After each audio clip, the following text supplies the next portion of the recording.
Hello everyone. I realized that I've been part of the Gator method by Pace Morby for about 5 to 6 months now, and I figured it was time to record a bit about my experience and go over some of my thoughts on the course and the community. To start with, I want to tell about my story. Some of you know all of this already, but when I was 18 years old, I decided to leave my parents' house and go to college. There I was assaulted one night by my roommate, and he had schizophrenia and he had come home drunk. Without going into too many details, he attacked me and shattered the entire right side of my skull. My right cheekbone, orbital bone, and eye socket were left in about 23 fragments, along with 2 fractures on the right side of my eye socket, 1 buccal fracture underneath the socket, and 2 hairline fractures that traveled into the left side of my face. The doctor told me that if I put my thumb under the tips of my front top teeth and gave a little tug, that everything would just slide forward. Dr. Cook, who did the surgery to repair the damage, was extremely talented. He basically just removed all the broken bones and put them together on the table like a little macabre jigsaw puzzle before putting them back into my face. I had 3 titanium and 1 ceramic plate installed, along with about 9 to 12 screws. I count myself extremely lucky that I didn't lose my right eye. I was informed that the only reason I still have it is because the swelling was enough to support it. If I had waited any longer to get it looked at, the jagged edges of my broken bones would have severed the optic nerve under my eye's own weight, and I would have lost my eye. It took me 9 very long months on a liquid diet to physically recover from the incident. It's taken far, far longer to come to terms with the trauma of having another human try to end me. I'm 34 years old now. It's been about 16 years since the January night when I was assaulted. For many of those years, I've struggled to connect with people because I didn't see ahead of time that my roommate would be so violent. How do I know that other people won't just snap all of a sudden like what happened before? Maybe it's a poor excuse. I know logically that most people don't lash out in that way. My lizard brain still says, why take the risk? Especially when my own self-loathing told me that I deserved to be broken. I've gone through several slow stages of mental and emotional recovery. After I married my lovely wife, I started seeing that maybe I could stop hating myself for not meeting an unrealistic standard of perfection. And then my son was also born, and another soul's well-being suddenly mattered much more to me than my own. I was bitter at God for a lot of years because of the fact that my wife and I were unable to have children. I think it took us about 8.5 years before we finally had him. And when he was finally born, I had to go through a period of introspection and reconciliation. I realized that my experience had been something along the lines of Cain and the story about Cain and Abel.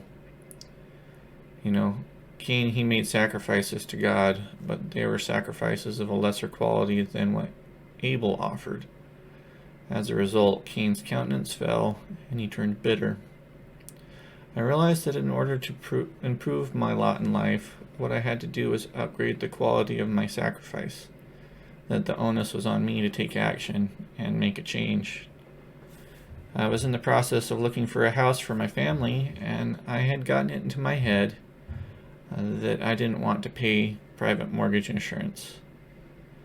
And so I was going to save up about 20% for a down payment. And it just so happens that I was about $4,000 short of what I intended to do when COVID-19 happened. And the housing market skyrocketed in both interest rates and prices, so I missed that window. So part of my realization that I needed to upgrade the quality of my sacrifice, I started to take a serious look at myself and to be more honest. Oddly enough, this meant being kinder to myself, even though I was recognizing my faults. One thing that I admitted that I didn't really know was how money works, so it was time to educate myself. I started setting time aside to learn about money. I read Rich Dad Poor Dad, and I started listening to people like Alex Hormozy and Jaspreet Singh. I started seeing that the aversion to debt that I'd been taught all my life was just a piece of the puzzle, not the whole pie. And so during this time, we went and visited my sister for Father's Day, and on the drive back, I came up over the point of the mountain, and there before me was the entire Salt Lake Valley. And in it were houses and buildings of all varieties, but they span from the east side of the mountains all the way to the other side of the valley at the mountains in the west. And it struck me like a bolt out of the blue. All those houses, they represented money, they represented wealth, and there was so much of it. I had never made the connection before. Real estate is a place where value is stored. I also realized that if it was so abundant that it was like only a small piece of real estate in America was represented by Salt Lake, and that there was no reason that I couldn't figure out a way to tap into that abundance. I just needed to learn how. But, the market prices had just skyrocketed, and the interest rates just kept rising. So how is it that I was going to do that? Well, that's when I came across Pace Morby. He spoke about Subject 2 and creative finance. And I watched his avatar video, and I decided that Gator sounded like it would be something that I could accomplish while still working nights at my W-2 job.